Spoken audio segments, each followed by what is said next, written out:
J'espère que vous allez bien, j'espère que vous êtes en forme. Bienvenue à la présentation. Aujourd'hui, on va parler de la paramédecine communautaire. Puis, la présentation a déjà eu lieu, mais effectivement, donc, je m'appelle Jean-François Brisson. Je suis enseignant au Collège Annecy en soins préhospitaliers d'urgence depuis déjà 5 ans. Et je travaille au CIS de la Naudière depuis 2014 aussi.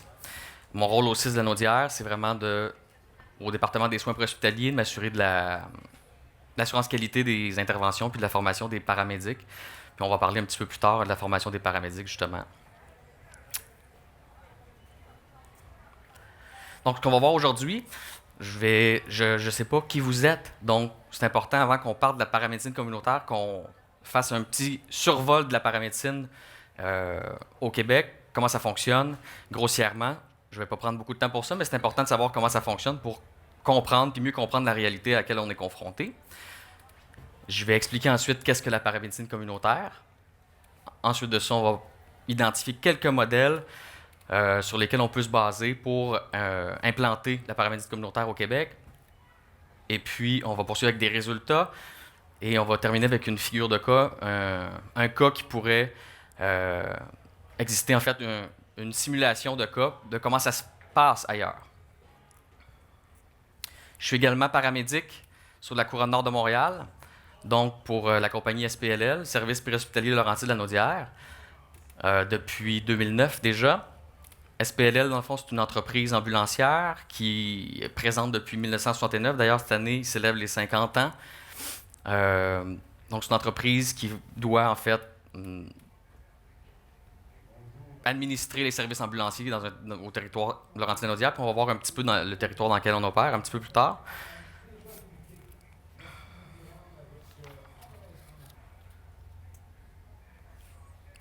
Donc, chez SPLL, on retrouve 275 paramédics. On a une population de 660 000 habitants. Puis on va voir la carte un petit peu plus tard. Vous pouvez entrer. Donc, si vous appelez l'ambulance sur la couronne nord de Montréal, donc tout ce qui est, comme vous voyez là, la partie sud de la Naudière, donc on parle de la MRC des Moulins puis de Montcalm. Bonjour. On parle de la... pour ce qui est de la Naudière, c'est le territoire qu'on va occuper. Et puis, au niveau des Laurentides, donc on longe la rivière des Outaouais. Et puis, voilà. Donc, la compagnie, on a 42 véhicules ambulanciers. Et puis, on est en train de développer justement un programme de paramédecine communautaire en partenariat avec le CIS de la Naudière pour diminuer le nombre de visites à l'urgence. C'est un des objectifs qu'on veut.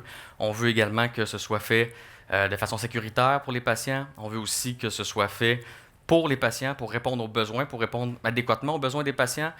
Parce que la majorité des patients qu'on va transporter, c'est des patients qui sont âgés de 65 ans et plus. Donc, ça représente 50% de notre volume de transport à l'hôpital. Puis, ces patients-là, ils veulent demeurer chez eux. Ils ne veulent pas aller à l'urgence. Puis, on les transporte aussi souvent à l'urgence pour rien. Parce que c'est la seule alternative qu'il y a actuellement au Québec. Mais tu sais, je vais y arriver, ça ne sera pas long. Juste ici.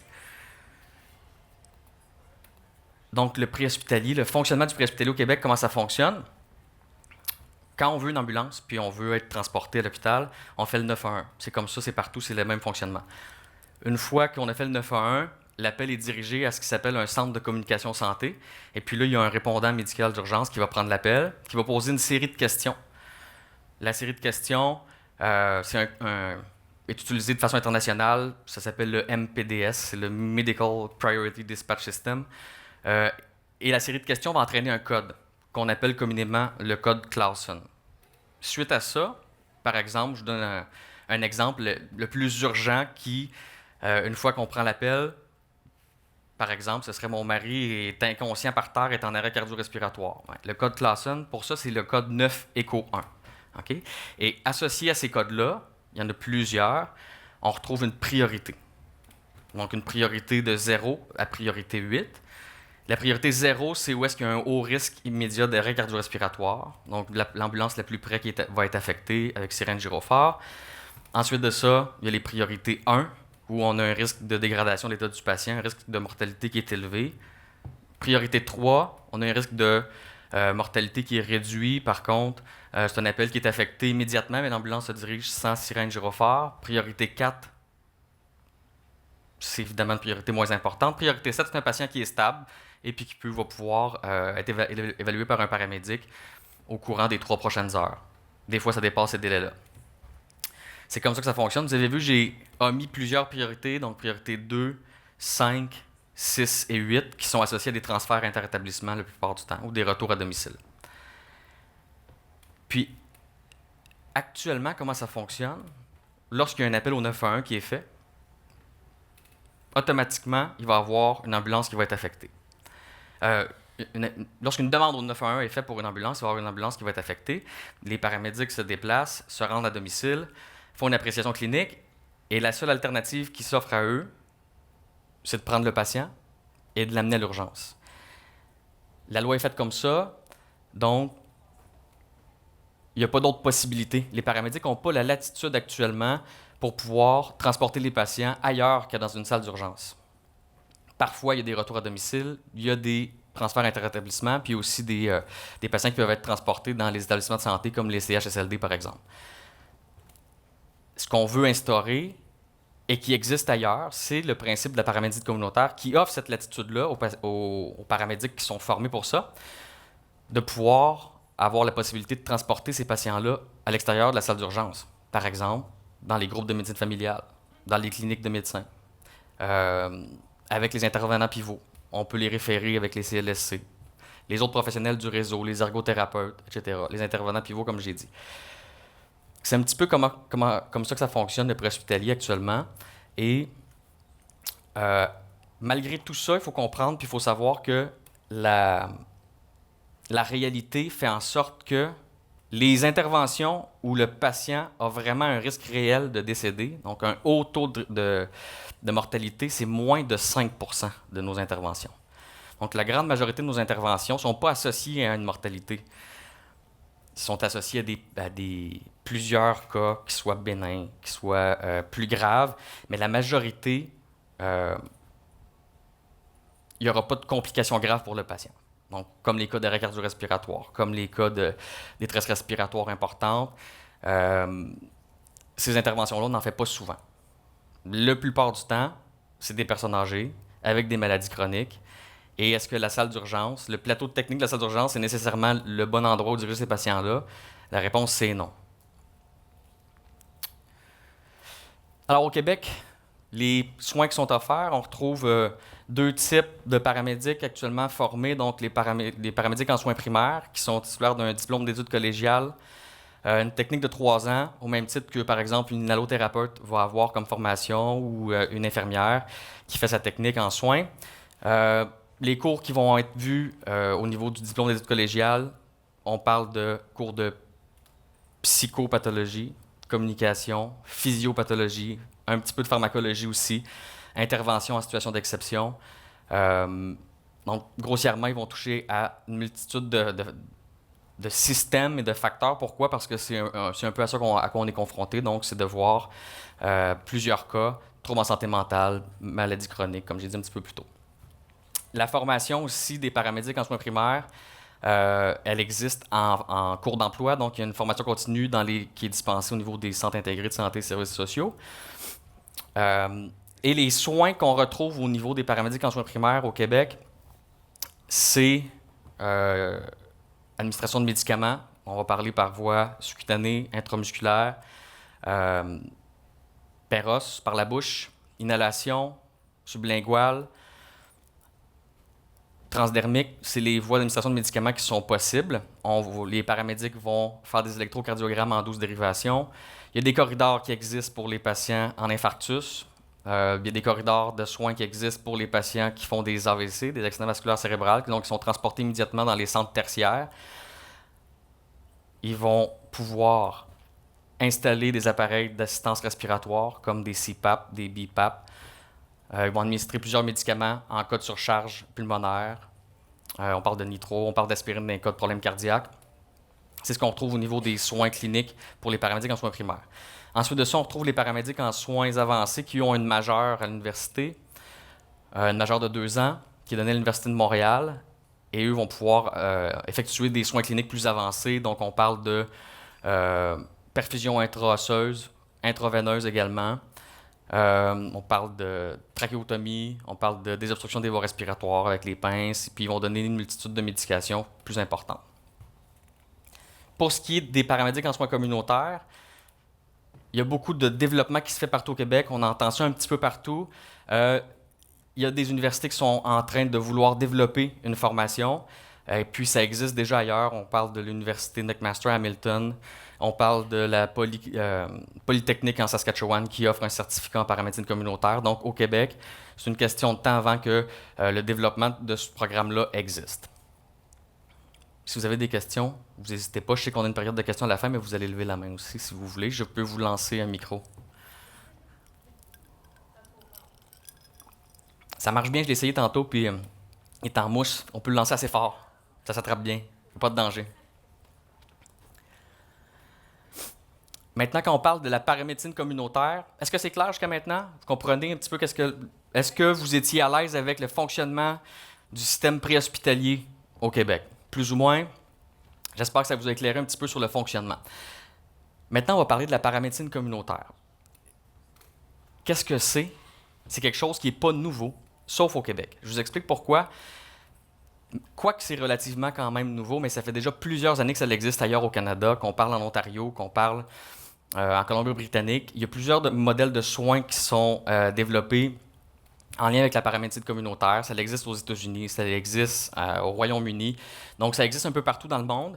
Et au Québec, on a pris un petit peu de retard, mais on souhaite bien le rattraper, ce retard-là, et puis pouvoir implanter la paramédecine communautaire au cours des prochaines années.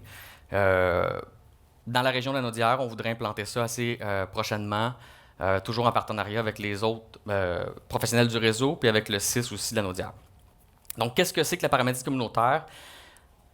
C'est un petit peu le fait d'utiliser les paramédics avec leurs compétences qui sont propres à eux, et puis de les sortir un peu de leur cadre habituel de travail quand on parle de l'aspect urgence, parce que comment ça fonctionne la grande majorité du temps, c'est un patient qui va être référé par les paramédics en soins primaires. Par exemple, je fais une intervention chez madame ici, puis l'équipe de paramédics constate qu'il y a une problématique avec madame parce que il y a, par exemple, sa médication est désorganisée.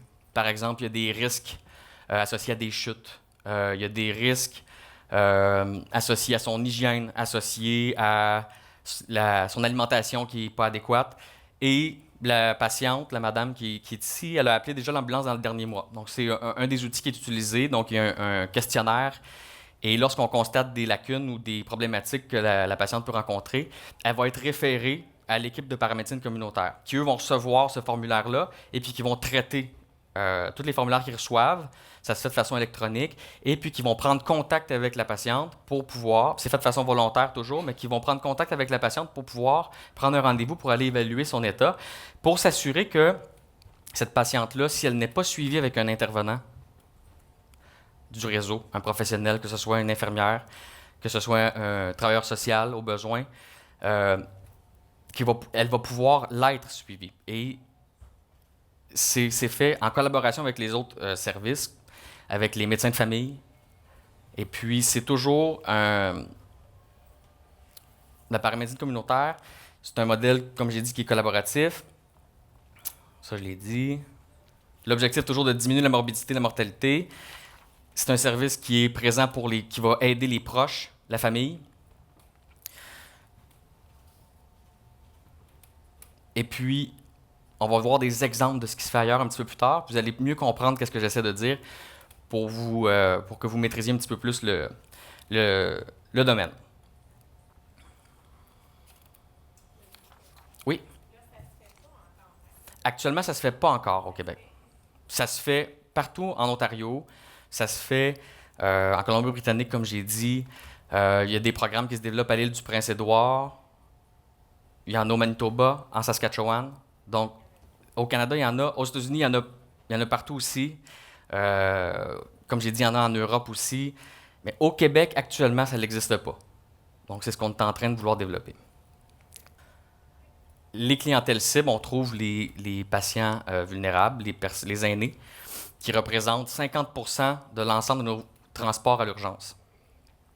Et on va voir un petit peu dans notre région qu'est-ce qui s'en vient au niveau du changement démographique.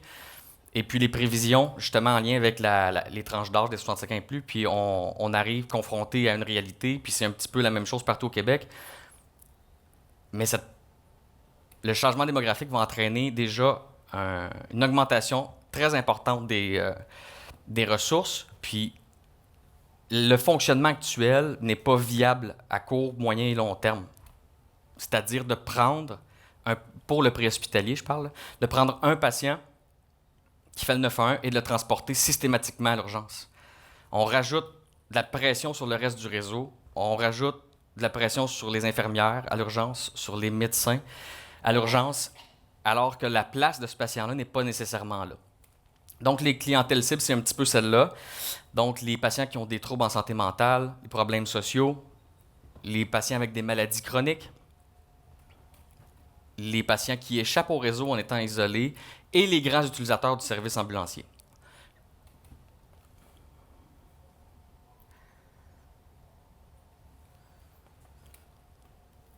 Parfait.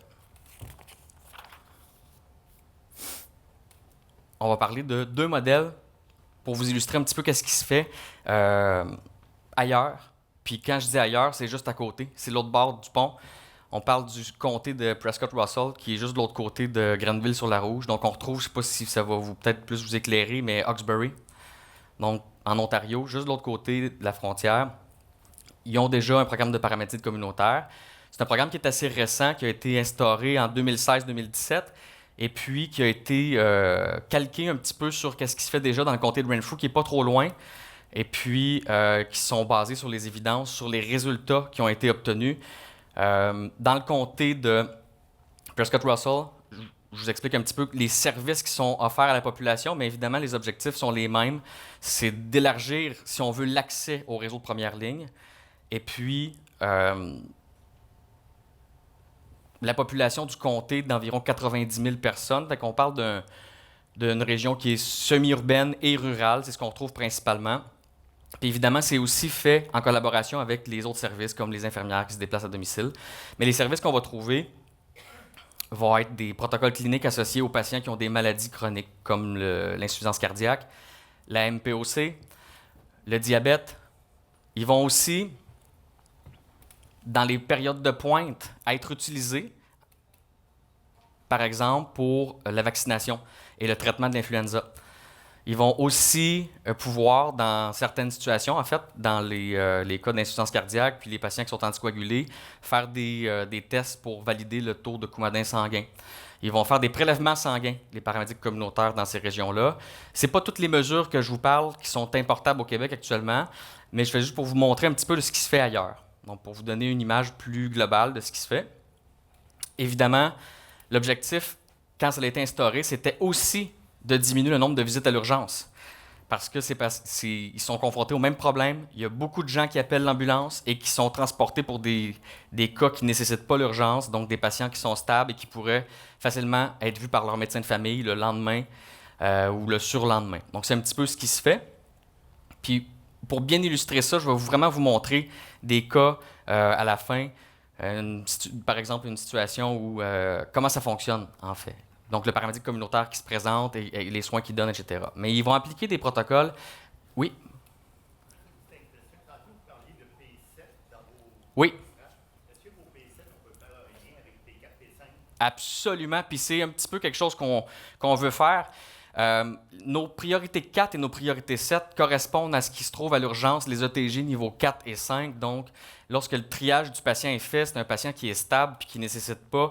La corrélation n'est pas parfaite. On ne peut pas dire le niveau 5 de l'urgence correspond à notre priorité 7. Par contre, il y a des critères certainement qui se recoupent. Et c'est là-dessus qu'on veut travailler aussi. Les priorités 4, les priorités 7 nous appellent des moins urgents qu'on va vouloir diriger au bon endroit. Mais je vais y arriver plus tard un petit peu par rapport à ça. Donc, tantôt, je vais vous montrer exactement comment ça se passe dans le comté de Prescott-Russell. Puis,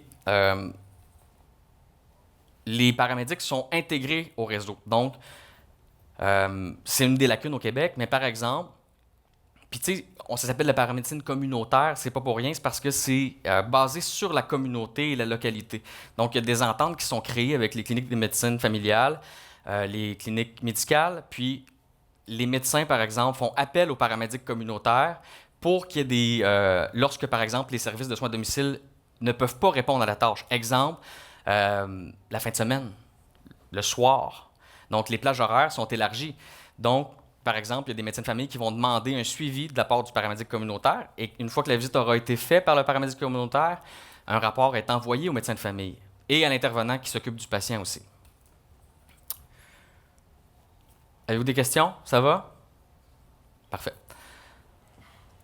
Un des modèles au Canada qui est un petit peu pionnier au niveau de la paramédie communautaire,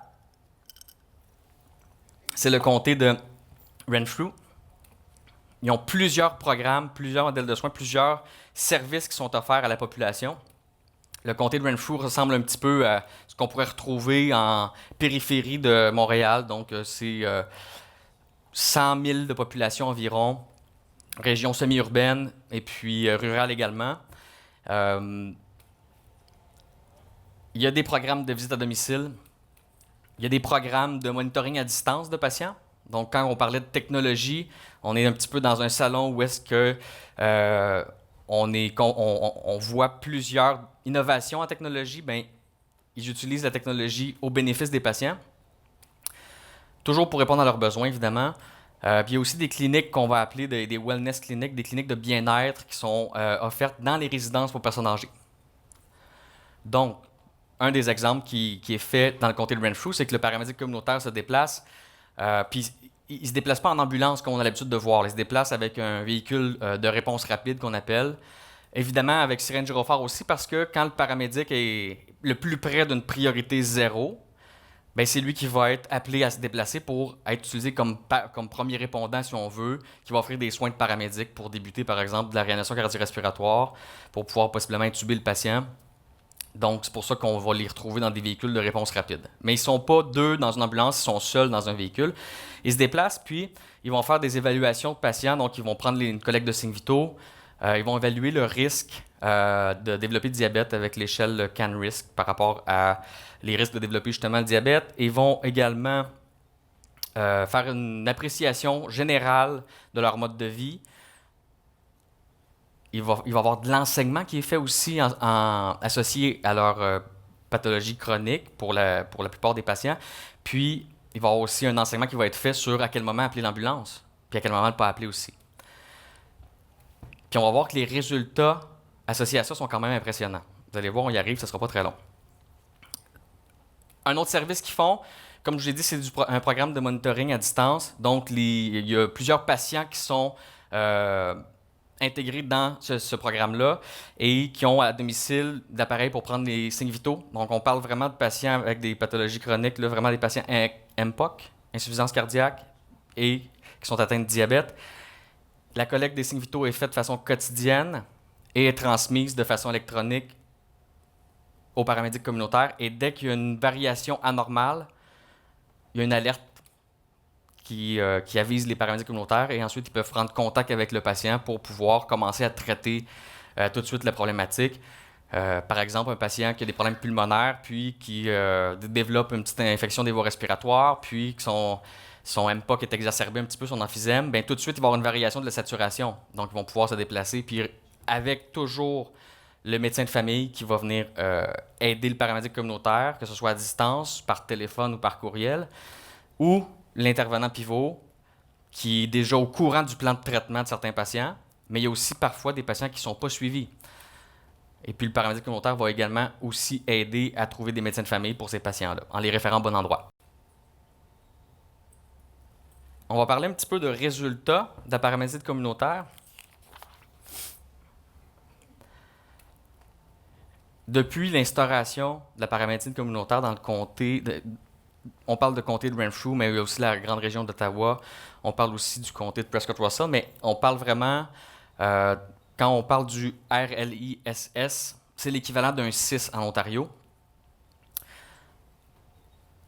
Depuis l'instauration de la paramédecine communautaire, ils ont constaté une réduction de 5% des appels au 911, ce qui n'est pas négligeable. Et depuis la paramédecine communautaire, puis là, il ne faut pas penser que c'est la seule raison, parce qu'il y a aussi des investissements en première ligne qui ont été faits à cet endroit-là aussi, mais depuis que la paramédecine communautaire est là, ils ont constaté une diminution d'environ 23% de transports à l'urgence qui ont pu être évités. C'est des chiffres qui sont quand même assez impressionnants. Puis on va voir que on va essayer de transposer ces chiffres-là bientôt dans notre région. Vous allez comprendre où est-ce que je veux en venir. Mais quand je parlais des grands utilisateurs, quand on prend l'exemple du comté de Renfrew, ils sont allés chercher les 25 plus grands utilisateurs de leur service. Puis 25 personnes en un an ont représenté, si je ne me trompe pas, c'est 221 ou 221 transports à l'urgence. Donc 221 visites à l'urgence. Après que les paramédics communautaires ont commencé à visiter ces patients-là, pour essayer d'identifier quelle est la cause pourquoi ces patients-là rappellent de façon fréquente les services préhospitaliers, ils sont allés chercher une diminution de 86% des visites à l'urgence. C'est pas négligeable quand on est capable de... Je vais vous montrer un petit tableau dans notre région des grands utilisateurs de nos services ambulanciers, puis vous allez comprendre jusqu'où on peut se rendre avec ça. Je parlais de soins sécuritaires tout à l'heure. C'est toujours des soins qui sont faits sous la supervision d'un directeur médical, donc un médecin, que ce soit un directeur médical régional. Les procédures, les protocoles qui sont appliqués ont été approuvés par la direction médicale ou par la gouvernance clinique. Et puis, c'est des protocoles fiables, sécuritaires, basés sur les meilleures pratiques. Il y a plusieurs études qui ont été faites sur la paramédicine communautaire, autant au Canada qu'aux États-Unis, et les conclusions sont les mêmes. Les conclusions recommandent tous une implantation de la paramédecine communautaire. Il y a pas, les études n'ont pas démontré qu'il y avait une incidence non plus sur l'enjeu de santé des patients. Donc, il n'y a pas rien de majeur qui s'est jamais passé. Il y a l'Université de McMaster qui a fait une revue des études également, puis qui n'a pas dénoté aucun enjeu de sécurité par rapport aux patients. Donc, les soins sont sécuritaires, puis les patients apprécient énormément les services de paramédecine communautaire. Quand on parle de tout ce qui est le secteur de Champlain, en Ontario, le taux de satisfaction des patients est à 98%. Donc, c'est pas négligeable. C'est pas quelque chose qui c'est quantifiable à 98% quand même. Donc, c'est quand même impressionnant. Les gens sont satisfaits de ce service-là.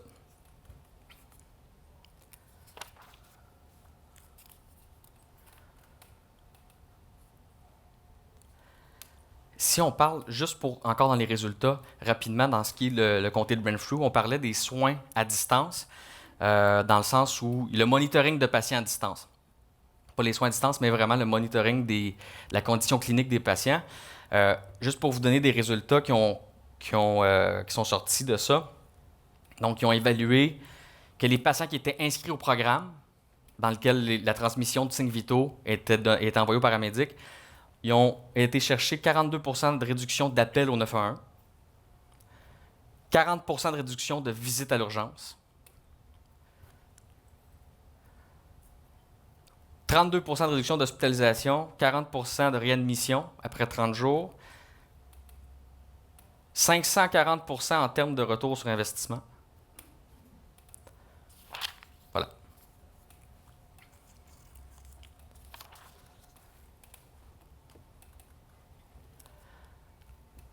Si on prend les résultats qui sont obtenus par la paramédecine communautaire et qu'on les amène chez nous, je vais vous faire une petite démonstration de ce qu'on retrouve dans notre secteur. Je vais prendre deux MRC, la MRC de Montcalm et la MRC des Moulins, pour vous mettre un petit peu en contexte. On parle de région urbaine, donc Terrebonne, Mascouche, donc 165 000 habitants environ. Et quand on parle de la MRC de Montcalm, ça va être une région un petit peu plus rurale. On parle de Saint-Lin-Laurentide, Saint-Calix, Saint-Roch-de-la-Chigan et plusieurs autres villages qu'on dessert. Si on parle, par exemple, de la situation de Montcalm, on parle d'une population de 35 000 personnes qui est desservie par notre entreprise. On parle de 10,5% des familles qui sont à faible revenu. On a une prévalence plus élevée des maladies chroniques qu'ailleurs au Québec. Où est-ce que je veux vous amener à porter attention? Vous l'avez vu déjà. La tranche d'âge des 65 ans et plus pour la MRC de Montcalm, on a une augmentation prévue de 51% pour cette tranche d'âge-là. Puis on se rappelle que ça représente 50% de nos interventions. 46% en fait, j'ai arrondi à la hausse. Puis on a ici des exemples de patients de problèmes de santé rencontrés dans la MRC. Quand on parle de la MRC des Moulins, comme je vous disais tantôt, Terrebonne-Mascouche, on parle secteur La Plaine, secteur Lachenay, si vous connaissez un petit peu le secteur. On a une augmentation prévue de 65% de la tranche d'âge des 65 ans et plus. Pour travailler là actuellement, je vous le dis, les résidences pour personnes âgées, ça pousse comme des champignons. C'est des grosses résidences, 500 personnes, c'est des villages qui poussent en fait. C'est exactement ça qui se produit. Puis, les premiers arrivants, ça va bien quand même, ils sont en santé, ils ont 65 ans. Mais dans 5 ans, ils vont en avoir 70. Puis, les problèmes chroniques, c'est sûr qu'ils sont portés à augmenter. Les cas de cancer également, les cas de problèmes respiratoires, problèmes circulatoires, c'est ce qu'on rencontre le plus souvent. Dans nos MRC, un aîné sur 4 habite seul. Il y a beaucoup d'isolement avec les aînés. Donc, en étant présent auprès de cette clientèle-là, on va pouvoir les aider à être un petit peu mieux intégrés au réseau de première ligne. Donc, on va élargir l'accès pour ces patients-là. La prévision pour 2026, quand on regarde les patients qui souffrent de maladies pulmonaires, on parle de presque 10 000 personnes.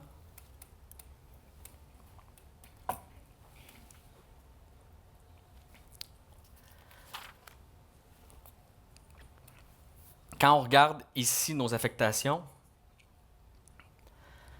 pour ces mêmes secteurs-là, la MRC de Montcalm et la MRC des Moulins, on parle en un an de 17 000 affectations d'ambulance et on parle d'autour de 14 500 visites à l'urgence en un an. Actuellement, le taux d'occupation des ambulances est de 124 %. On a un manque de ressources qui est évident actuellement. En se souvenant que 46 % des affectations sont associées à la tranche d'âge 65 ans et plus, puis que ce pourcentage de tranche d'âge-là va augmenter de 65 %, on voit que le mur est prêt, puis on arrive rapidement vers ce mur-là. Quand on parlait, monsieur, tantôt, des appels non urgents, des P4 et des P7, l'âge moyen des P4 P7, c'est de 70 ans. Ça aussi, ça parle, ce chiffre-là. C'est quand même impressionnant. Puis on est confronté à ça dans le réseau, de toute façon. Vous êtes confronté à ça aussi. Les aînés qui vont représenter la majorité des patients qui vont être suivis. Tantôt, je vous parlais des grands utilisateurs. Ici, on a un tableau qui représente, dans nos deux MRC, nos grands utilisateurs. Je vais commencer tout de suite par en bas. On a trouvé 94 personnes qui ont été transportées à l'urgence 4 fois. Vous allez me dire, c'est peu. À main levée ici. Qui a déjà appelé l'ambulance de façon volontaire? Vous pouvez répondre. Non? Qui a déjà appelé l'ambulance pour vous-même? Une fois, dans votre vie.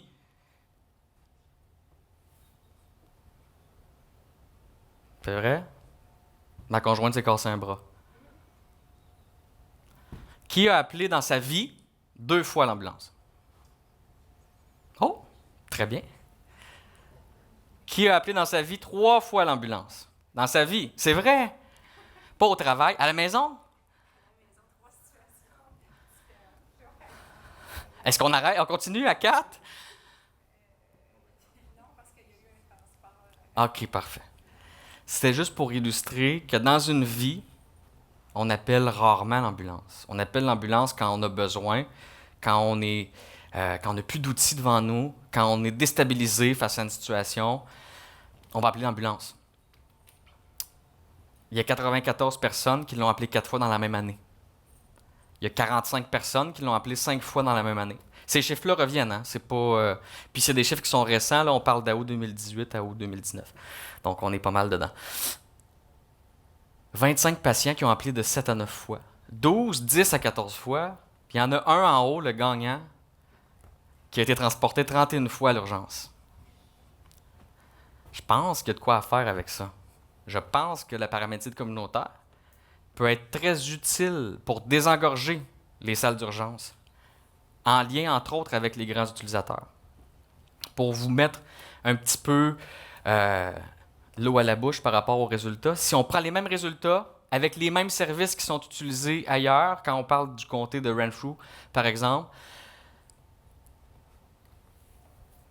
on va parler d'une réduction de 987 patients en un an. On a fait le même exercice avec nos résidences pour personnes âgées, puis on est allé sortir le nombre de patients qui ont été transportés à l'urgence. Puis, tu sais, juste pour mettre ça en contexte un petit peu, là, il y a, on est à côté de l'hôpital Le Gardeur à Terrebonne. En face de l'hôpital Le Gardeur, à peu près à 20 mètres, mettons 30 mètres, il y a une résidence. Une résidence. On transporte en ambulance, donc de la porte de la résidence jusqu'à la porte de l'urgence, 30 mètres, 220 quelques patients par année. Donc, on est allé sortir nos résidences personnes âgées avec lesquelles on va chercher le plus de patients. Et on est venu, en prenant l'exemple de ce qui se fait, par exemple, à Hamilton, quand je parlais tantôt des wellness cliniques, donc des visites dans les résidences personnes âgées, qui a amené une réduction de 25%. Tantôt, je parlais de ce qui se faisait par rapport dans les résidences personnes âgées, donc l'appréciation du mode de vie, le risque de développer le diabète, la collecte des signes vitaux, un petit peu d'enseignement. Et avec ça, ils sont allés chercher en un an une réduction de 25% des visites à l'urgence. Donc, si on va dans nos résidences de personnes âgées, on additionne à ça 457 visites à l'urgence en un an, juste pour l'hôpital de Gardeur. Oui? C'est juste un petit commentaire. Oui. Clairement que les personnes âgées puis beaucoup d'autres gens pensent que s'ils arrivent en ambulance, ils vont passer rapidement. Vous avez souvent Absolument. Absolument. Absolument. Puis, comme je vous disais tout à l'heure, il y a tout un volet de prévention et d'éducation qui est à faire. Donc, le paramédic communautaire, c'est un peu son mandat également. Je regarde le temps. Parfait. En tenant compte des résultats, quand on parle du RLI-SS de Champlain, si on prend les mêmes résultats, ça nous amène à environ plus ou moins 3200 visites de moins à l'urgence. Évidemment que le paramédic communautaire ne va pas à lui seul obtenir ces résultats-là, mais c'est avec la collaboration des autres professionnels du réseau de la santé qu'on va pouvoir éventuellement arriver à quelque chose comme ça. Mais c'est des chiffres qui sont impressionnants, puis c'est des chiffres qui sont réalistes, parce qu'ils sont obtenus ailleurs. Donc je pense qu'au Québec, on est mûr pour ça. Je pense qu'on est mûr pour le changement. Le statu quo n'est pas possible actuellement. Plusieurs impacts positifs par rapport à la paramédecine communautaire. Ben, un des impacts, des objectifs, c'est évidemment de traiter, diriger le patient au bon endroit, au bon moment. C'est de faciliter l'accès aux services de première ligne. C'est de permettre aux patients, comme ils le souhaitent, de demeurer à domicile et en santé. Oups, un petit peu. Je vais revenir ici. Répondre de façon efficiente, adaptée aux besoins des patients. Réduire le nombre de transports vers les salles d'urgence. Et plusieurs autres.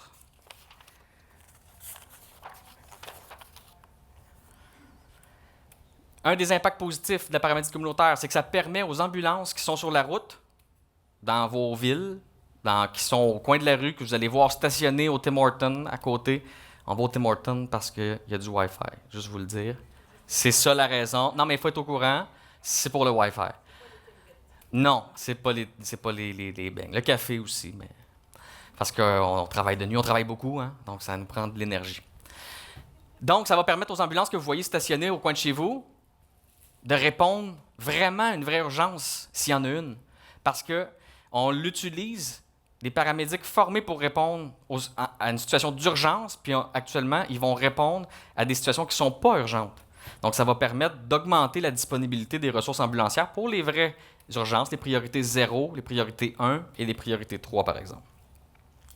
Ça va aussi faire évoluer la profession de paramédic. Oui, vous avez une question?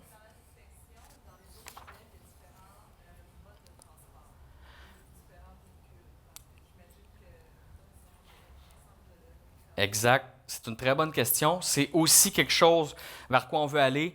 Donc, comme mesure qui est importable, par exemple, je vous donne un exemple. On parlait de priorité 4, priorité 7 tantôt. Ce qu'on voudrait, c'est que le paramédic communautaire puisse se déplacer sur ces appels-là qui sont non urgents, faire une appréciation clinique du patient avec des outils sécuritaires qui sont utilisés ailleurs, d'ailleurs, et faire en sorte que ce patient-là soit dirigé non pas vers la salle d'urgence, parce qu'il n'y a pas besoin d'y aller, mais bien d'avoir, par exemple, une plage horaire définie dans un groupe de médecine familiale, dans une clinique médicale.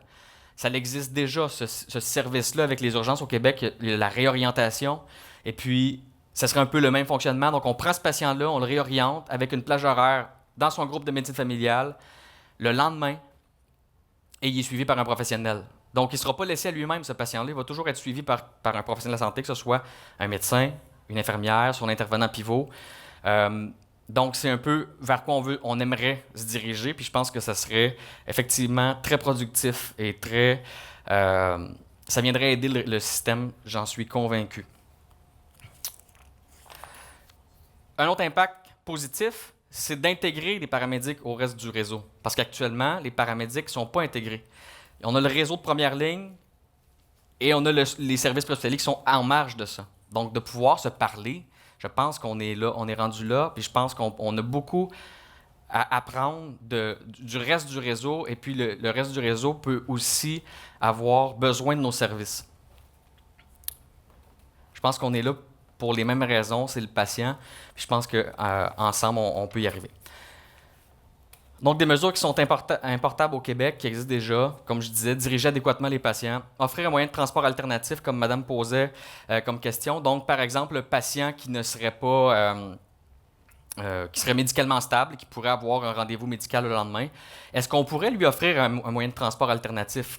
Parce que de toute façon, il prendrait l'ambulance. Si on reste comme si actuellement, ce patient-là va prendre l'ambulance, c'est des coûts majeurs pour le réseau, pour le système, pour le ministère de la Santé, en fait.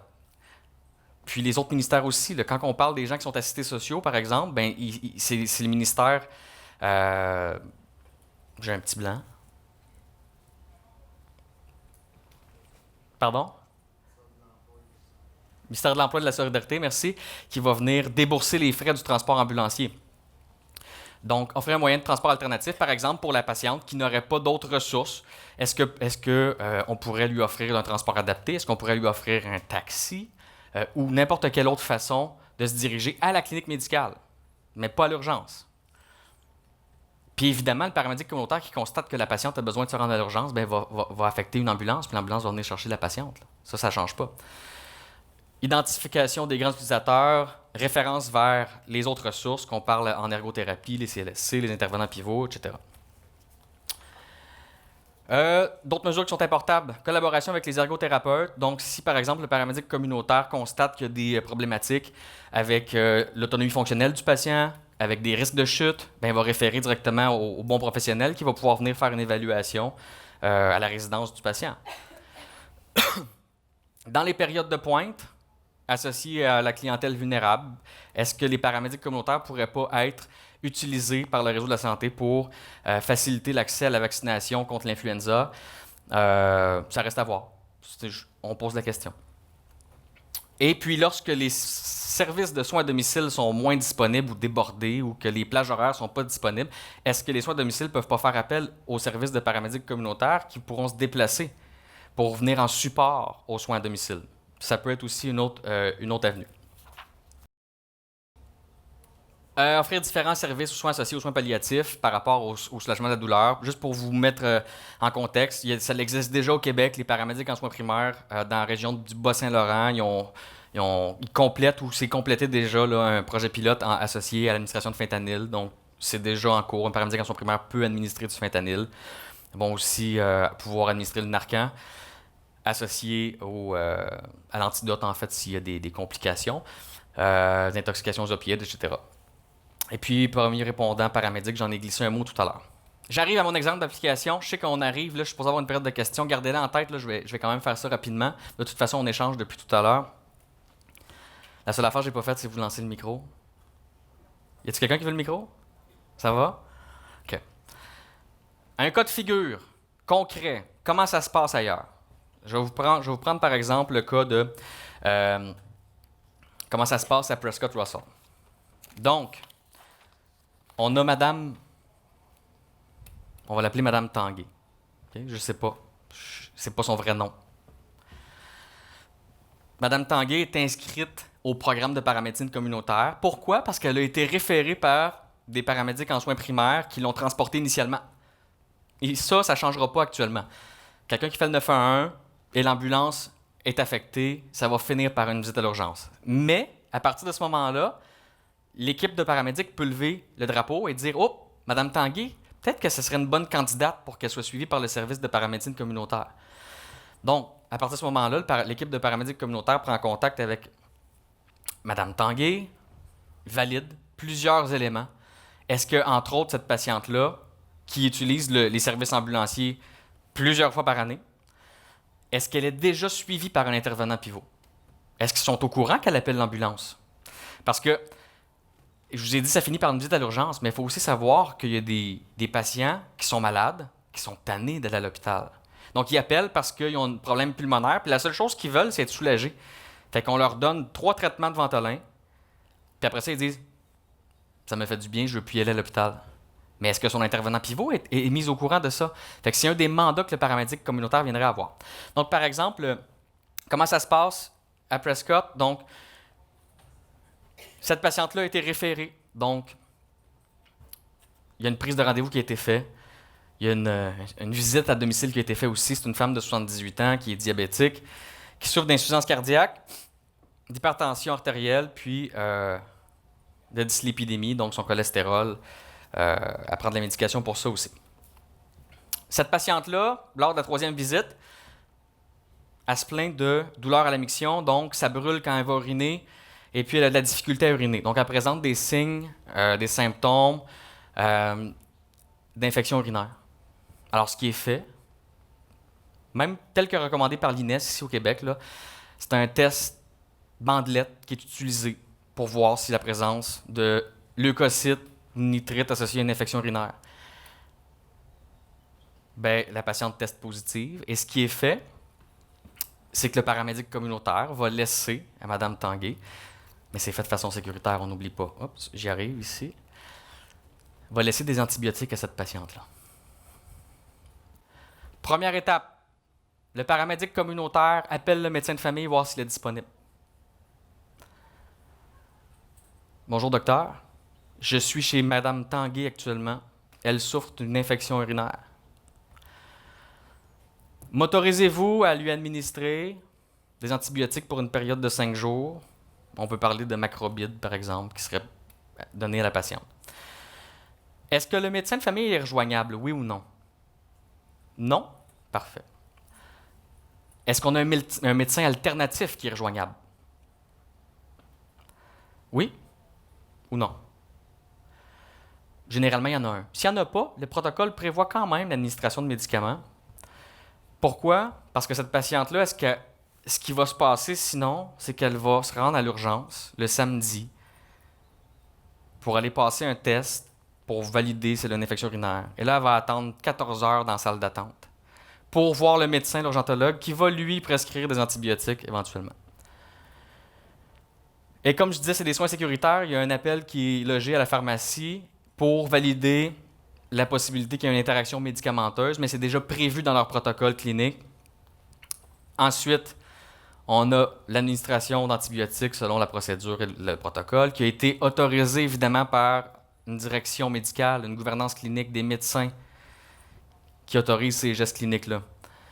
La dernière étape, le rapport du paramédic communautaire est envoyé au médecin de famille, est envoyé également à l'intervenant pivot afin de l'aviser de la situation de Mme Tanguay pour que l'intervenant pivot puisse prendre rendez-vous si elle est suivie par le réseau de façon plus rapide, plus efficace et pour aller valider que son état ne se détériore pas dans les prochaines journées. Évidemment qu'il y a toujours un contact avec un professionnel qui est fait pour que cette patiente-là soit prise en charge. Donc, c'est comme ça que ça fonctionne. Ils ont des protocoles.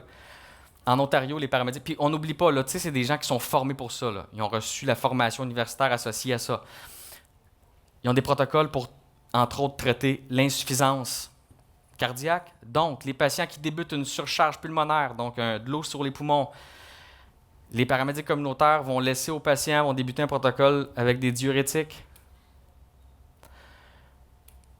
Pour les MPOC exacerbés, des corticostéroïdes, donc de la prednisone qui est donnée aux patients, des antibiotiques quand on parle d'infection des voies respiratoires. On parle aussi de protocoles associés aux patients diabétiques en hyperglycémie, infection urinaire, patients qui sont atteints de l'influenza, donc ils vont pouvoir détecter la présence de la grippe. Des antiviraux sont administrés aux patients, avec un protocole de réhydratation aussi. Donc, ils appliquent des procédures, des protocoles établis de façon sécuritaire, puis je vous amène ici à quelques petits éléments d'intérêt. La formation des paramédics communautaires au Québec, c'est quelque chose qui s'en vient. La sécurité des patients, c'est une condition sine qua non au programme, à n'importe quel programme qui verrait le jour ici au Québec. Donc, évidemment que les programmes qui seront mis en place, initialement, ce sera des projets pilotes et il va toujours avoir une évaluation de programme. Il va y avoir des gens associés à la recherche clinique pour aller sortir une étude, en fait, des études pour aller voir l'impact réel que ça aura sur le retour des patients à l'urgence, par exemple. Est-ce que le nombre de patients va être diminué? À quel niveau ce sera? Donc, d'être associé à plusieurs partenaires. Donc, c'est un petit peu ça, la paramédecine communautaire, et comme ça que ça fonctionne. Oui.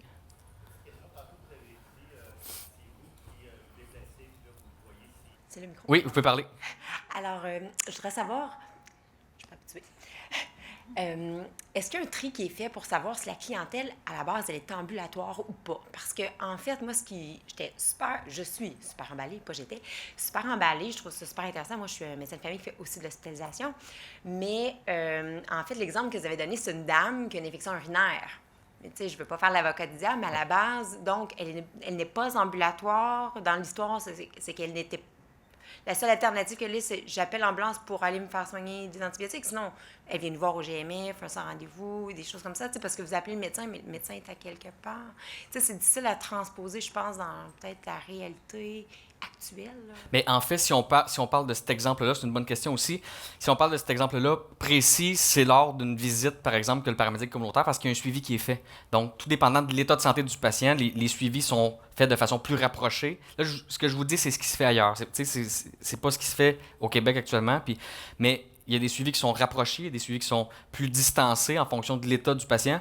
Puis, l'exemple, c'était simplement dans le cadre d'une visite comme ça, la patiente, par hasard, mais, par exemple, effectivement, qu'elle pourrait, si la plage horaire du groupe de médecine familiale n'est pas ouverte, si la clinique est fermée, ça serait une possibilité pour elle. Là, j'ai l'exemple du dimanche soir à minuit et demi. C'est quoi ces moyens? C'est la salle d'urgence. C'est la seule possibilité qui s'offre à elle.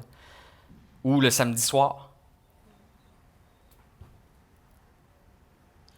Le micro s'est déplacé. Ben, moi, je voulais juste vous dire que je trouve que c'est une super belle initiative parce qu'on est à l'ère de penser à la collaboration interprofessionnelle, Absolument. mais aussi au bien de la population. Il y a beaucoup de besoins.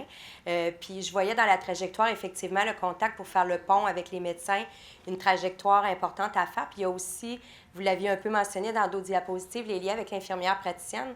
Oui. Il y a une collaboration, déjà partenariat médecin-infirmière praticienne. Donc, dans la cascade, pour avoir des liens aussi avec l'infirmière praticienne, de la clinique et des patients.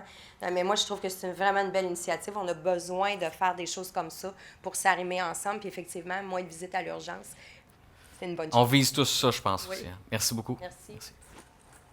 Est-ce qu'il y avait une dernière question? Ce micro, je m'excuse. Oui. J'en ai perdu. Donc, oui, je trouve l'idée très bonne, comme Madame dit. Par contre, entre le fait qu'on décide que c'est une belle approche, une approche nécessaire même à mon sens dans la trajectoire, à partir du moment qu'on veut faire le premier pas et le moment qu'on arrive à l'opérationnel, Oui. c'était quoi comme expérience vécue en Ontario pour arriver, les délais en termes de temps, pour voir la faisabilité, la mise en place d'un tel processus-là? Donc, on parle de quelque chose qui existe dans...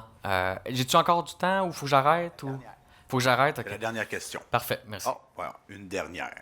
OK, très bien. OK, donc, les délais peuvent être assez rapides. Évidemment, il faut mettre ça en place. Puis, initialement, quand ça sera mis en place, ça va être sous forme de projet pilote. Je suis convaincu de ça pour aller chercher justement des données associées aux résultats qui vont être obtenus.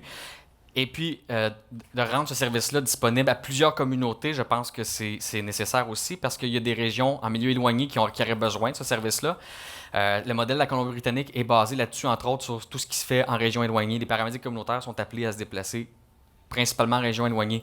Par contre, un projet pilote, ça pourrait se faire assez rapidement. Donc, on est actuellement en train de vouloir développer ça avec le CIS de la Naudière.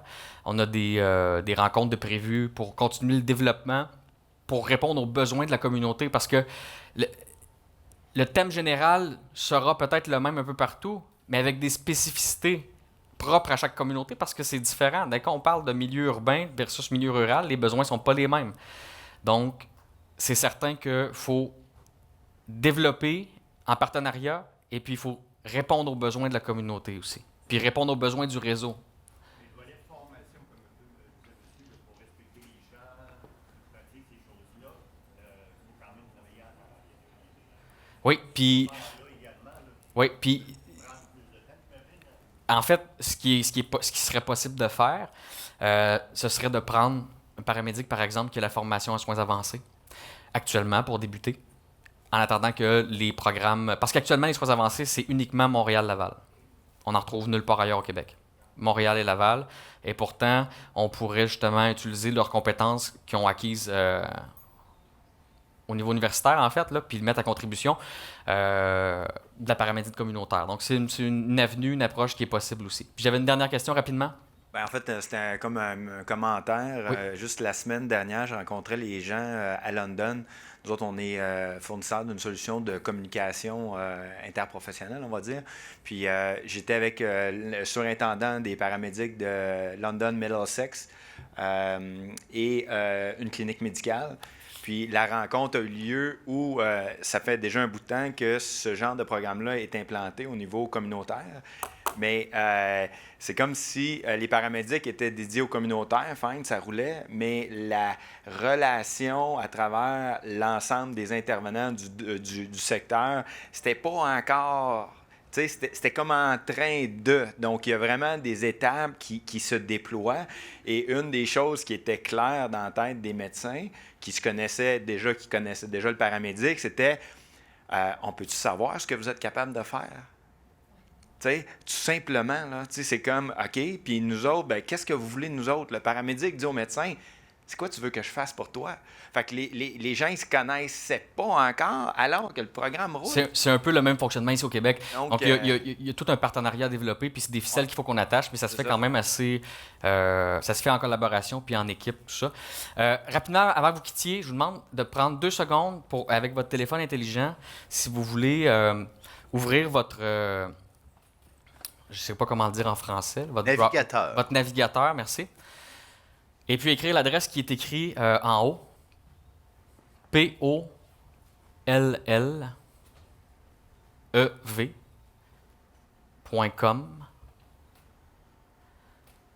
// PLSAN 2019. Et puis je vous demande là de répondre aux 3 prochaines questions. On va faire ça rapidement. Est-ce que tout le monde, vous êtes en mesure de le faire? Est-ce que ça fonctionne? Si vous avez besoin d'un coup de main, je vais aller vous aider avec plaisir.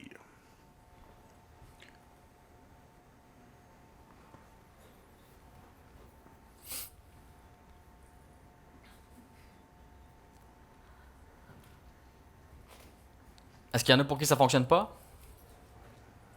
Avez-vous tous répondu à la première question? Oui. Mon Dieu. Merveilleux. Merci beaucoup. Bonne journée. On va passer à la deuxième question.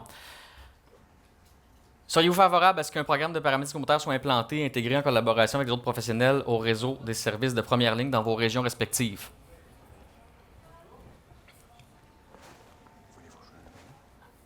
Si vous êtes plus ou moins d'accord, vous avez le droit aussi. C'est pas... Puis la troisième question. Croyez-vous que ce serait bénéfique dans vos localités afin de réduire le nombre de visites à l'urgence? C'est les 3 questions que j'avais pour vous, puis ça va me donner une petite idée un petit peu de comment vous voyez un petit peu l'approche, puis comment vous voyez la paramédecine communautaire. Sur ce, si vous avez des questions, moi je reste toute la journée, on va pouvoir discuter avec plaisir. Je vous souhaite un bon appétit, c'est l'heure du dîner. on se revoit un petit peu plus tard. Merci. Merci à vous.